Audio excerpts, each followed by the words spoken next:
আলহামদুলিল্লাহ।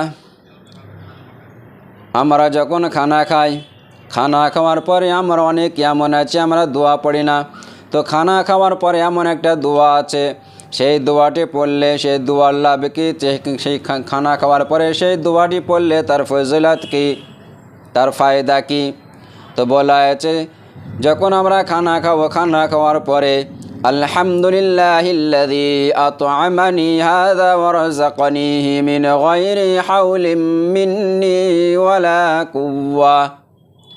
আলহামদুলিল্লাহিল্লাযী আত'আমানি হাযা ওয়া রাযাকানিহি মিন গায়রি হাওলিন মিন্নি ওয়ালা কুওয়া।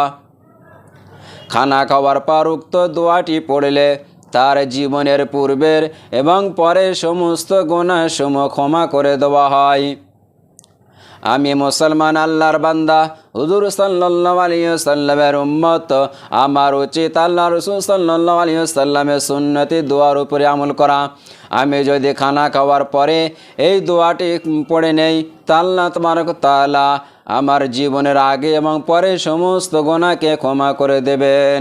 তো আল্লাহ তাআলা আমাদেরকে এই সুন্নতি দোয়ার উপরে আমল করা তৌফিক দান করুন।